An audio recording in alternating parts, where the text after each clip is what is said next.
নমস্কার দর্শক বন্ধুরা এবং আমার প্রিয় ছাত্রছাত্রীরা, ম্যাথ ম্যাসাজ চ্যানেলে সবাইকে স্বাগত।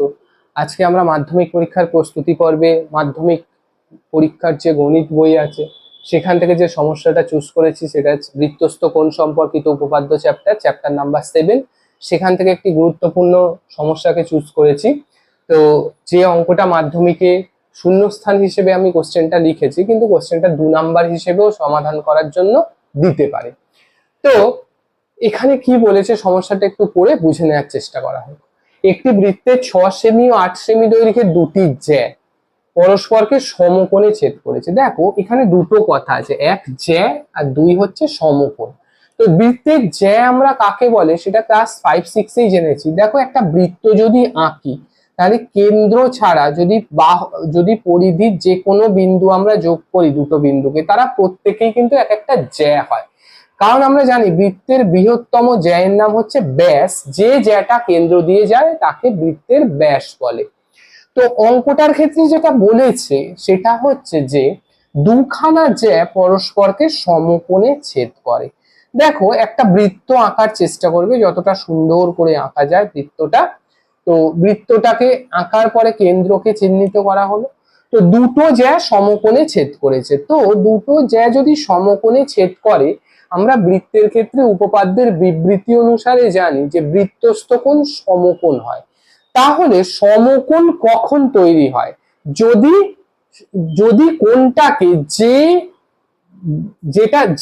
তৃতীয় যে একটা কোণটাকে যদি আমরা একটা ত্রিভুজ হিসেবে যোগ করি, তাহলে ত্রিভুজের যে তৃতীয় বাহুটা হবে অর্থাৎ সব থেকে বড় বাহুটা সেইটা ব্যাস হিসেবে থাকবে, তবেই কিন্তু সমকোণ তৈরি হবে।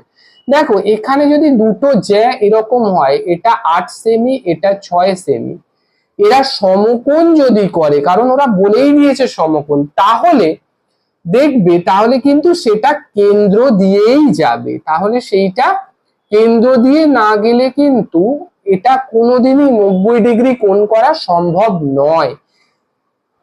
তো আমরা সুন্দর করে আর একটু এঁকে নেবো। স্কেচের উপরও কিন্তু 1 নাম্বার থাকে, আর অঙ্কটা করার উপরে যদি 2 নাম্বারের এটা প্রশ্নে থাকতো তাহলে কিন্তু স্কেচটা আঁকলেই আমরা সুন্দর করে ডায়াগ্রামটায় আঁকলে নামকরণ করলে 1 নাম্বার পেয়ে যেতাম।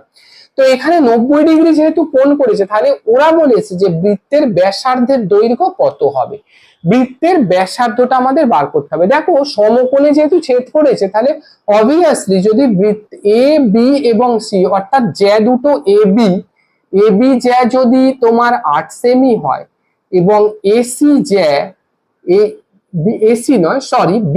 জ্যা তোমার যদি 6 সেমি হয়, তাহলে কি হবে, এ বি আর এসি যেহেতু সমকোণে ছেদ করে, তাহলে অবশ্যই কিন্তু এসিটা কি হবে, ব্যাস হবে। এসিটা ব্যাস হবে যদি সমকোণে ছেদ করে। তাহলে আমরা পিথাগোরাসের উপপাদ্য থেকে কি পাবো? পিথাগোরাসের উপপাদ্য থেকে পাবো কি পাবো, AC square equal to A B square plus BC square.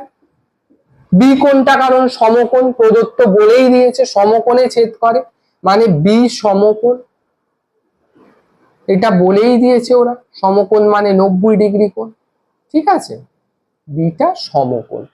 তাহলে এসি স্কোয়ারের ভ্যালুটা কি হবে? এ বি মানে 8 সেমি, তাহলে 8 স্কোয়ার, বিসি মানে 6 সেমি, তাহলে এইটা কত হচ্ছে, 8 8 64 প্লাস 6 6 36, তাহলে কত হচ্ছে 100। তাহলে দেখো এসি স্কোয়ার মানে 100, 100টাকে আমরা কি লিখতে পারি, 10 এর স্কোয়ার। তাহলে এক্ষেত্রে দেখো বৃত্তের ব্যাস আমরা কিন্তু পেয়ে গেলাম, কারণ এসিটাই হচ্ছে বৃত্তের ব্যাস। আমি ওপরের দুটো লাইন মুছে দিলাম। তো এসির ভ্যালু কত হবে, তাহলে এসি হয়ে যাবে 10 সেন্টিমিটার। এসি যদি 10 সেন্টিমিটার হয়, এসিটা কি, ব্যাস। এসিটা হচ্ছে বৃত্তের ব্যাস, তাহলে ব্যাস হয়ে যাচ্ছে 10 সেন্টিমিটার। ওকে, তাহলে ব্যাসার্ধ কত হবে? ব্যাসার্ধ আমরা জানি ব্যাসের অর্ধেক, তাহলে 10 কে 2 দিয়ে ভাগ করলে 5 সেমি।